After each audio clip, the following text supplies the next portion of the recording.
Hello champions, how is the जोश? So do comments, are you in होश या जोश या बेहोश? अगर आप होश में हैं तो ये वीडियो आपके लिए होने वाला है और ये वीडियो जो है एग्जैक्टली एंड एक्सक्लूसिव होने वाला है जेई मेंस 2024। तो जो स्टूडेंट्स जेई मेंस 2024 का एग्जाम देने जा रहे हैं उनके लिए बहुत ही इफेक्टिव, बहुत ही कलेक्टिव होने वाला है। शॉर्ट समय में अच्छे क्वेश्चन लिया जाएगा सो दैट कि आप शॉर्ट समय में अच्छा कंसेप्ट गेन कर सकें। Okay, so let's start the video. So इस एपिसोड में हम लोग डिस्कस करने जा रहे हैं प्रोजेक्टाइल मोशन। बहुत ही अपने आप में सेलेक्टिव और बहुत ही कलेक्टिव टॉपिक है और इस चैप्टर से इस टॉपिक लेने का मेन मकसद मेरा ये है कि आपको ऐसा काइनेमेटिक्स इसमें पूरा इंक्लूड है, 1D 2D सब कुछ इंक्लूड है और कम समय में अच्छे आप कंसेप्चुअली काइनेमेटिक्स को डील कर सकते हैं। Okay, let's start the video. और वीडियो स्टार्ट करने के पहले आपको बताना चाहूँगा, इसमें हम लोग बेसिक जो कुछ आपको मालूम है, शॉर्ट बहुत सिंपल एज इजी जितने ऐसा कुछ कंसेप्ट है उसको मैं स्किप कर दूंगा। जो अच्छे क्वेश्चन हैं, जो अच्छे कंसेप्ट हैं, जो आपको कहीं नहीं मिला हो, ऐसे ऐसे क्वेश्चन लिया जाएगा सो दैट कि आपको कुछ एक्स्ट्रा नॉलेज मिल सके। Okay, so projectile motion start करते हैं हम लोग। कौन सा motion? Projectile motion. Projectile motion. Okay, so projectile जो मोशन है वो 2D में है। ओके, 2D के लिए है मतलब इसमें एक्स एक्सिस में भी मोशन हो रहा है, वाई एक्सिस में भी मोशन है, दो टाइप के मोशन होंगे। ओके, सो यहाँ पे कोई एक ऑब्जेक्ट है, थीटा एंगल से हम लोग इसको प्रोजेक्ट करें। कितने एंगल से? थीटा एंगल से प्रोजेक्ट करेंगे। तो आप बताइए, इस पे डाउनवर्ड्स में mg लग रहा है तो mg इसको पुश करते करते कहीं जाके इसको ग्राउंड पे गिरा देगा। ओके, तो जहां से आप थ्रो किए और जहां पे गिरा वो अपने आप में क्या हो जाता है? रेंज। ओके, वो क्या है? अपना रेंज है। और जितने समय में वो स्ट्राइक किया वो हो गया फ्लाइट टाइम, वो हो गया अपना फ्लाइट टाइम। तो रेंज हमको निकालना है और मैक्सिमम हाइट भी हुआ होगा, मैक्सिमम हाइट। यही 3 पॉइंट आपको याद करना है इसका डेरिवेशन नहीं करना है आपको। आई होप कि ये रिजल्ट मालूम है, रिजल्ट ही आपको मालूम होना चाहिए। इसका टाइम पीरियड जो आएगा, टाइम पीरियड निकालने का आपको ट्रिक बता रहा हूँ और इससे ही रिलेटेड आपका जेईई मेंस क्वेश्चन पूछता है। ओके, सो फर्स्ट आप ये करो कि u का कंपोनेंट लो। एक u साइन थीटा आएगा, किस डायरेक्शन में? वर्टिकल। और हॉरिजॉन्टल डायरेक्शन में u का कंपोनेंट आएगा u cos theta. Okay, u cos theta. अब समझते हैं एसिलेशन किधर वर्क कर रहा है? डाउनवर्ड्स में। एसिलेशन किधर कर रहा है? वर्क डाउनवर्ड्स में। तो इसका डेरिवेशन नहीं करना है। अब जो कंसेप्ट बताना जा रहा हूं उसी को आप समझने की कोशिश करिए। ओके, तो आप देखिए एसिलेशन के अपोजिट डायरेक्शन में कौन सा वेलोसिटी है? कौन सा वेलोसिटी है? u sine theta, u sine theta. और इसी का डबल कर दो, ठीक है ना? इसी का एसिलेशन से डिवाइड कर दो तो ये अपना टाइम पीरियड आएगा। मतलब यही आपको समझना है, एसिलेशन के डायरेक्शन, एसिलेशन के अलॉन्ग जो वेलोसिटी है उसी का डबल करना है अपान एसिलेशन से आप डिवाइड कर दो जो भी एसिलेशन। यहाँ पे अंडर ग्रेविटी है तो जी से हम लोग डिवाइड कर दिए। ओके, सो मैक्सिमम हाइट आपको याद करना है u square sine square theta upon में 2g, u square sine square theta upon में 2g। ओके, अच्छा रेंज भी पढ़ लेते हैं। रेंज क्या होता है? u स्क्वायर साइन 2 थीटा अपान में g, ये अपना रेंज है। तो 3 आपको रिजल्ट मिल गया, flight time, time period, maximum height, range. Okay, इसी पे हम लोग क्वेश्चन करेंगे। आई होप कि इतना आपको मालूम है। ओके, सो अगर रेंज पूछा जाए मैक्सिमम कब होगा? रेंज मैक्सिमम कब होगा? जब साइन 2 थीटा का वैल्यू क्या हो? मैक्सिमम। तो अगर पूछा जाए फॉर मैक्सिमम रेंज, किसके लिए? मैक्सिमम रेंज के लिए, तो आप यहां से बोल सकते हो साइन 2 थीटा का वैल्यू क्या होना चाहिए? मैक्सिमम। और मैक्सिमम कितना होता है? 1। ठीक है, तो 1 कब मिलेगा? 90 डिग्री पर। तो आप लिख सकते हैं 90। तो थीटा का वैल्यू यहाँ पे क्या आ गया? 45। इसका मतलब किसी ऑब्जेक्ट को अगर 45 पे अगर प्रोजेक्ट करेंगे तो उसका जो रेंज होगा मैक्सिमम होगा। और रेंज वो मैक्सिमम कितना होगा? इसी में वैल्यू हम लोग रख देते हैं। साइन 2 थीटा का वैल्यू में 1 रखेंगे तो कितना आएगा? u square upon g. But अगर क्वेश्चन ऐसा आ गया कि मैक्सिमम रेंज इतना है तो आपको फार्मूला ये यूज करना है। ओके, और कितने डिग्री पे आपको प्रोजेक्ट करना पड़ेगा? 45 डिग्री पे। आई होप कि ये ऑलरेडी आपको अवेयर हो इससे। ओके, अच्छा कहीं क्वेश्चन ये आता है कि एक किसी ऑब्जेक्ट को सेम स्पीड से 30 डिग्री पे और 60 डिग्री पे प्रोजेक्ट किया, लिख नहीं रहा क्वेश्चन, अब डिक्टेट कर रहा हूँ, समझते रहिए। 30 डिग्री और 60 डिग्री पे प्रोजेक्ट कर रहा हूँ, किसका रेंज मैक्सिमम मिनिमम क्या होगा। तो ऐसे केस में रेंज दोनों का इक्वल होगा। जब किसी ऑब्जेक्ट को कंप्लीमेंट्री एंगल से प्रोजेक्ट किया जाता है तो उस केस में रेंज इक्वल होता है, उस केस में रेंज इक्वल होता है। एक किसी ऑब्जेक्ट को थीटा एंगल पे और दूसरे को 90 माइनस थीटा पर, 90 माइनस से सेम स्पीड से प्रोजेक्ट कर रहे हो, सेम स्पीड से प्रोजेक्ट कर रहे हो, तो इसको अगर सॉल्व आप करेंगे, यहाँ पे क्या आएगा, इसके लिए यूज करेंगे साइन 90 माइनस थीटा, तो ब्रैकेट आप करेंगे साइन 180 माइनस 2 और साइन 180 माइनस थीटा क्या होता है, साइन थीटा। तो दोनों का अगर ये रेंज R1 है या R2 है, तो दोनों रेंज अपने आप में इक्वल होता है। तो रेंज कब इक्वल होगा, जब ऑब्जेक्ट को आप कंप्लीमेंट्री एंगल पे प्रोजेक्ट करोगे। कंप्लीमेंट्री एंगल मीन्स अगर दो एंगल का सम 90 डिग्री है तो कंप्लीमेंट्री होगा, तो ये अपने आप में कंप्लीमेंट्री एंगल, दोनों का सम 90 आ रहा है, तो आप बोलेंगे range will be same for complementary angle, okay. Complementary angle पे रेंज दोनों का इक्वल होगा, ओके। आई होप कि इतना क्लियर हुआ, इतना थोड़ा फार्मूले बेस पे इधर टॉपिक थे, सो ये कवर हो गया। अच्छा, कहीं प्रोजेक्टाइल में आपसे पूछ दिया कि पूरे जर्नी में प्रोजेक्टाइल में ऐसा कितने पॉइंट आएंगे जहाँ पे वेलोसिटी और एक्सेलरेशन 90 डिग्री पे होगा, तो एक पॉइंट पे कहाँ पर, मैक्सिमम हाइट पे। दूसरा पॉइंट आपको ये समझना है यहाँ पर कि अगर किसी ऑब्जेक्ट को हम लोग u वेलोसिटी से प्रोजेक्ट कर रहे हैं, तो इसका समझना कि हॉरिजॉन्टल जो वेलोसिटी है, हॉरिजॉन्टल वेलोसिटी क्या होगा, u cos थीटा। अच्छा, हॉरिजॉन्टल डायरेक्शन में कोई फोर्स लगा है, नहीं लगा है, वर्टिकल डायरेक्शन में mg लगा है, तो आप बोल सकते हो अगर हॉरिजॉन्टल डायरेक्शन में फोर्स जीरो है तो एक्सीलरेशन भी क्या होगा, जीरो होगा। एक्सीलरेशन जीरो हो गया तो इसका मतलब हॉरिजॉन्टल डायरेक्शन में वेलोसिटी क्या होगा, कांस्टेंट होगा। तो पूरे जर्नी में हर पॉइंट पे आप बोल सकते हो, प्रोजेक्टाइल के हर जर्नी पर हर पॉइंट पे बोल सकते हो u cos theta remain constant होगा, u cos थीटा हर पॉइंट पे आपको क्या मिलेगा, u cos थीटा मिलेगी, इस पे भी u cos थीटा होगा। Horizontal velocity remain constant, maximum height पे भी u cos थीटा होगा। हाँ, एक पॉइंट बी केयरफुल कि मैक्सिमम हाइट पे वर्टिकल वेलोसिटी जीरो हो जाएगा, but horizontal velocity remain constant. अगर किसी ऑब्जेक्ट को वर्टिकली आप थ्रो कर रहे हो तो मैक्सिमम हाइट पे वेलोसिटी जीरो, काइनेटिक एनर्जी भी जीरो। लेकिन अगर पूछा जाए प्रोजेक्टाइल में मैक्सिमम हाइट पे जीरो, तो काइनेटिक एनर्जी जीरो नहीं, वेलोसिटी जीरो नहीं, काइनेटिक एनर्जी कितना आएगा, half m u square cos square theta, okay. So अब इससे आगे हम लोग बढ़ते हैं, टॉपिक लेते हैं, इतना आपको मालूम होना चाहिए। चलो इन्हीं सब का कंसेप्ट यूज करते हैं, क्वेश्चन डील करने जा रहे हैं। एक किसी ऑब्जेक्ट को 53 डिग्री पे u वेलोसिटी से प्रोजेक्ट किया, कितने वेलोसिटी से, u वेलोसिटी से प्रोजेक्ट किया, या इसका वैल्यू ले लेते हैं 20 मीटर पर सेकेंड, 20 मीटर पर सेकेंड। कुछ समय के बाद, t टाइम के बाद, कुछ समय के बाद सिचुएशन ये हो गया कि एंगल 37 बनाया, तो आपसे पूछ रहा है कि उस समय का वेलोसिटी कितना होगा। जब एंगल 37 बनाएगा अपने जर्नी में तो उस समय उसका वेलोसिटी क्या होगा। चलिए सॉल्व करते हैं, कंसेप्ट इसमें यूज करेंगे। आई होप ये क्वेश्चन समझ में आ गया आपको। सो आपको मालूम है हॉरिजॉन्टल वेलोसिटी क्या होगा, रिमेन कांस्टेंट होगा। जो हॉरिजॉन्टल वेलोसिटी इस पॉइंट P पॉइंट पे होगा वही हॉरिजॉन्टल वेलोसिटी A पॉइंट पे होगा। हॉरिजॉन्टल A पॉइंट पे हॉरिजॉन्टल वेलोसिटी क्या है, 20 cos 53। अभी अभी आपको बताया गया हॉरिजॉन्टल वेलोसिटी रिमेन कांस्टेंट, दोनों को इक्वल कर लेते हैं यहाँ से दोनों को जैसे ही इक्वल किए 20 cos 53, ये आपको मालूम होना चाहिए 3/5 equal to v cos 37 4/5, 5 cancel out, 5 4 5 जा, तो v का वैल्यू आ गया 50 मीटर पर सेकेंड। तो इस बेस पे एक आपको कहीं क्वेश्चन मिल सकता है जेईई में, बेसिक कंसेप्ट क्लियर करने के लिए, ओके। चलिए आगे करते हैं, आगे क्वेश्चन करते हैं।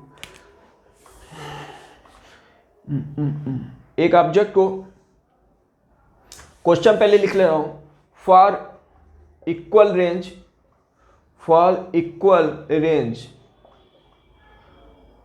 इफ टाइम पीरियड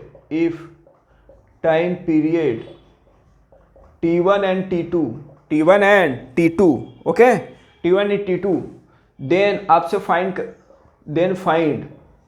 पहले में पूछ रहा है angle of projection angle of projection, दूसरे में पूछ रहा है velocity of projection, velocity of projection. Okay, initial velocity सबका सेम है, इनिशियल वेलोसिटी सबका सेम है। ओके, क्वेश्चन सॉल्व करते हैं। जो डेटा दिया है वो उसी में आपका आंसर आना चाहिए। इसी के पहले एक और आपको क्वेश्चन मिलेगा जिसमें H1 H2 आपको दे देगा फॉर इक्वल रेंज के लिए। तो आपको मालूम है इक्वल रेंज तभी होगा जब उसको किस एंगल पे प्रोजेक्ट करोगे, कंप्लीमेंट्री एंगल। तो एक को थीटा से प्रोजेक्ट किया, दोनों का वेलोसिटी यू ही है, दूसरे को कितने एंगल से प्रोजेक्ट करोगे, 90 माइनस थीटा से। तो इसका अगर टाइम पीरियड T1 है और इसका टाइम पीरियड T2 है, तीसरी में इसी का हेल्प लेके आपको रिजल्ट निकालना है। थर्ड क्वेश्चन एक और लिख दे रहा हूँ, आपको रेंज भी निकालना है। ओके, रेंज कितना होगा, किसी एक का निकाल लो, रेंज तो सेम ही होगा। अच्छा, इसका अगर टाइम पीरियड हम लोग निकले तो T1 इक्वल टू क्या होगा, 2u साइन थीटा अपान में g। ओके, अगर इसका टाइम पीरियड T2 लिखे तो वो कितना होगा, यहाँ पे क्या हो, थीटा के प्लेस में 90 माइनस थीटा होगा और साइन 90 माइनस थीटा क्या हो जाएगा, कॉस थीटा। तो डायरेक्ट रिजल्ट लिख रहा हूँ 2u कॉस थीटा अपान में क्या लिखेंगे, g। अब मुझे क्या निकालना है, एंगल और वेलोसिटी। तो एंगल निकाले, इसे इक्वेशन 1 लेट कर लो, इसे इक्वेशन 2, 1/2 करो।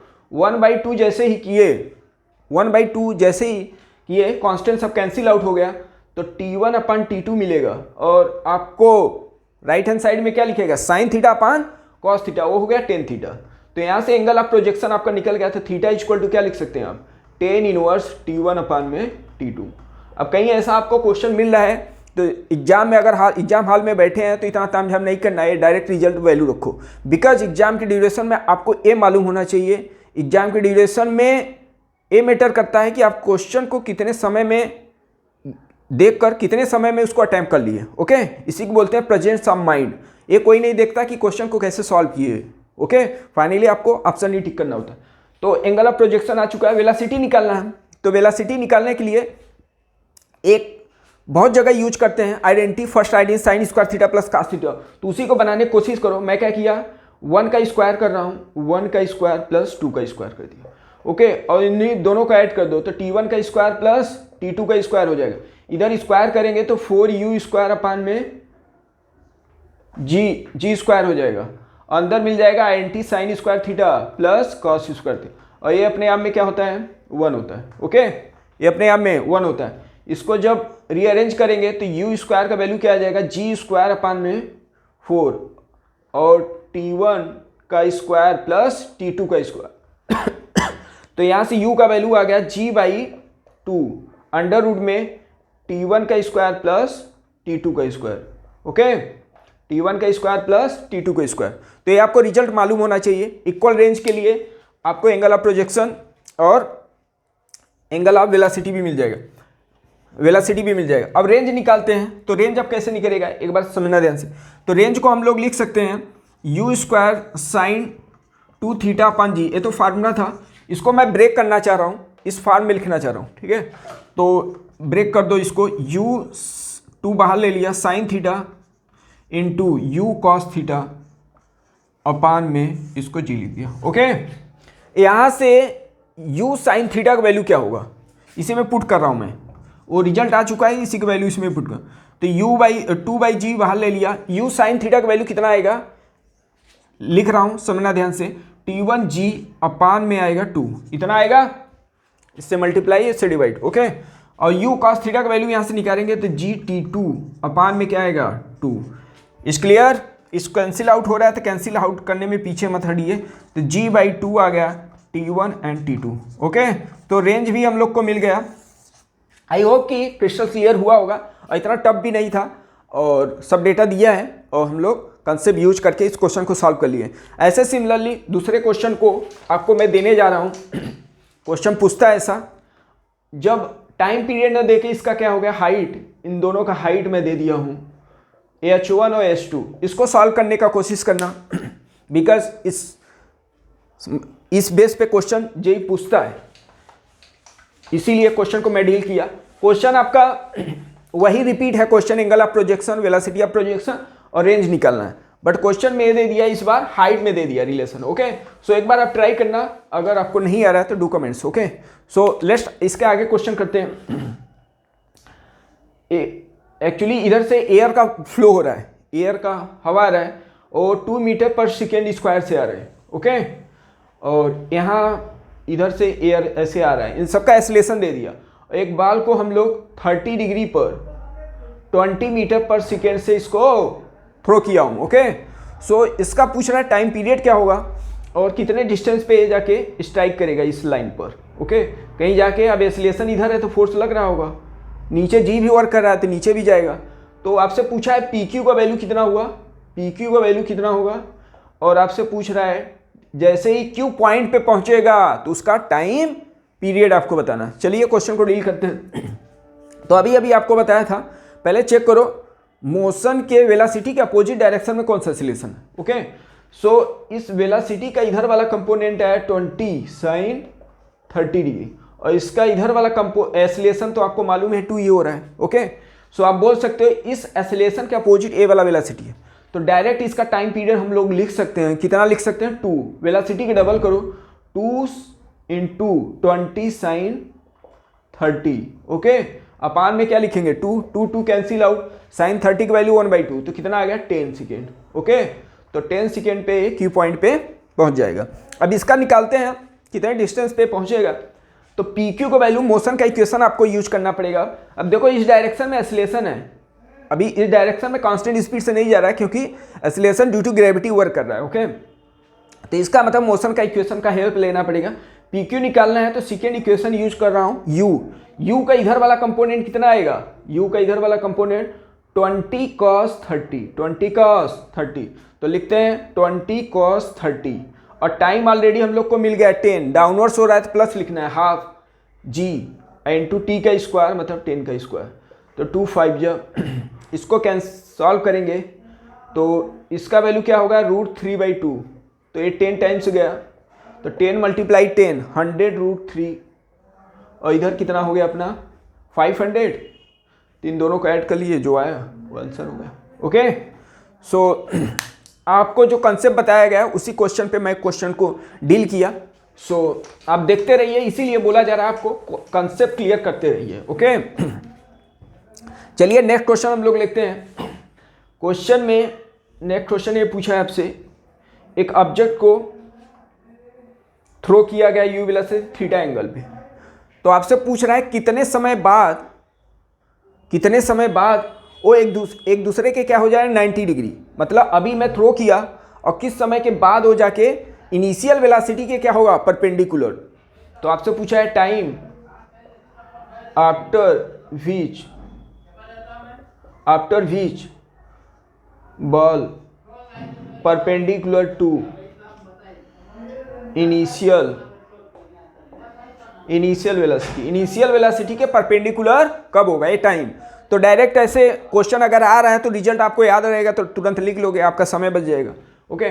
तो देखिए होगा क्या, कुछ समय के बाद ग्रेविटी डाउनवर्ड्स में वर्क कर रहा है, इसको जाके सरफेस पे गिराएगा तो लेट कर लिया, कुछ समय के बाद इसका वेलोसिटी v हो गया, ओके।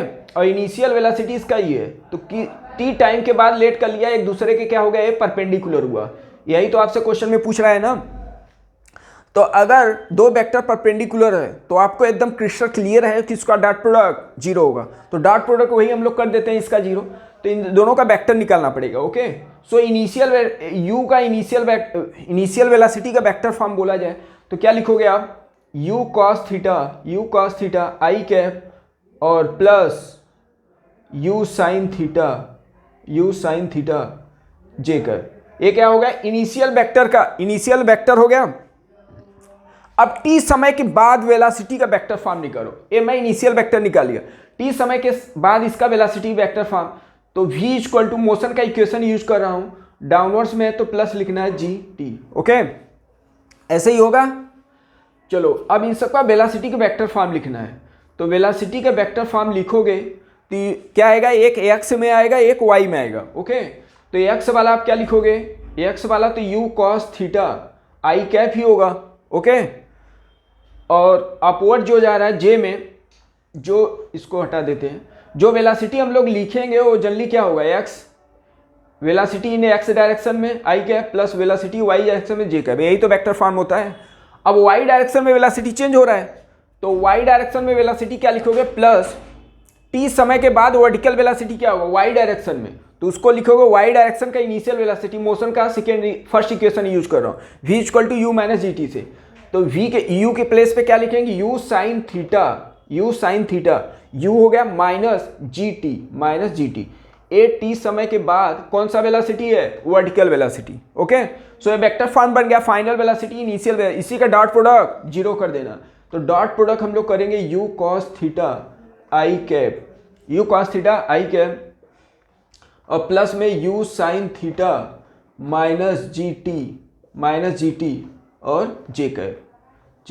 और इसका डॉट प्रोडक्ट मुझे मालूम है कि डॉट प्रोडक्ट अगर 90 डिग्री पे तो डॉट प्रोडक्ट जीरो। अब डॉट प्रोडक्ट कर देते हैं आई का आई के साथ, क्या बनेगा, you square cos square theta, you sine theta का मल्टीप्लाई इसमें करेंगे तो क्या मिलेगा, you square sine square theta minus u sine theta g t, bill भी जीरो हो जाएगा।